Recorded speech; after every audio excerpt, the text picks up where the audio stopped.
rizq eshiklarini ochadigan birgina so'z. Gunoh qanchalik ko'p takrorlangan bo'lsa ham, sizning vazifangiz Allohdan kechirim so'rashni davom ettirishdir. Allohdan kechirim so'raganingizda yana qaytmaslikka chin dildan niyat qilish kerak. Agar shayton sizni yana yo'ldan ozdirib, qayta gunoh qilishga olib kelsa, shunda ham Allohni eng kechirimli va rahmatli zot ekanini unutmang. Bu Allohning G'affor sifati ma'nosidir. G'affor bu kechirishni davom ettiruvchi zot demakdir.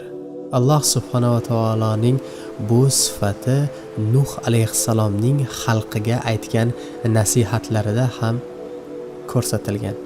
Men xalqimga Allohdan kechirim so'rashni davom ettiringlar.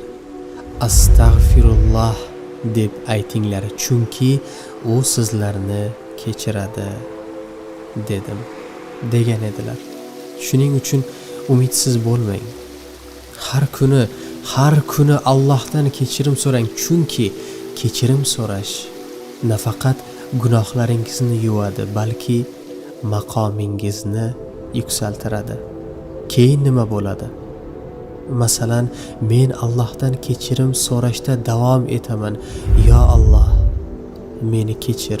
Ya Alloh, meni kechir. Alloh deydi.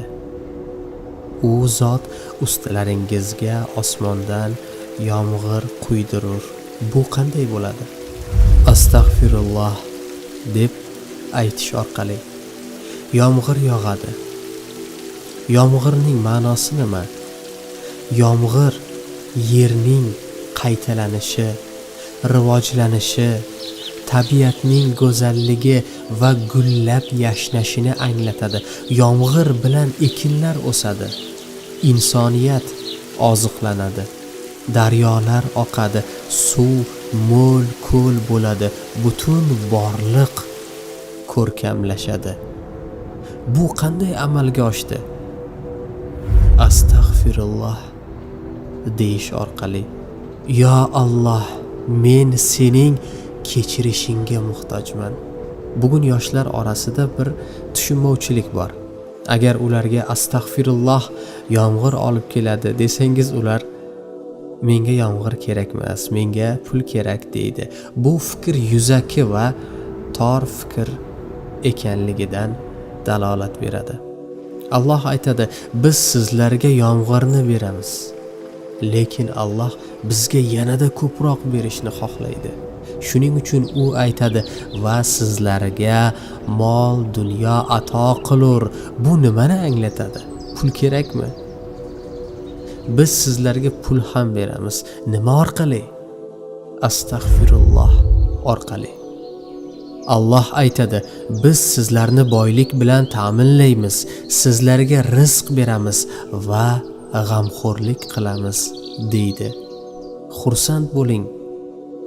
O'z imkoniyatlaringizga mos yashang. Agar bir oyda 1000 so'm daromad qilsangiz, shu mablag' bilan yashashga harakat qiling.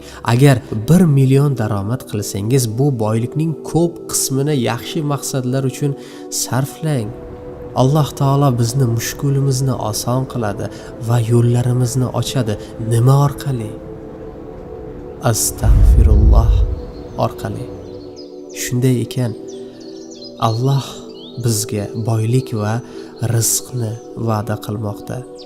Bugun sizlarga birgina oddiy xabarni yetkazmoqchiman. Allohdan kechirim so'rashni ko'paytiraylik va shu orqali ezgulik eshiklari ochiladi, yomonlik eshiklari esa yopiladi.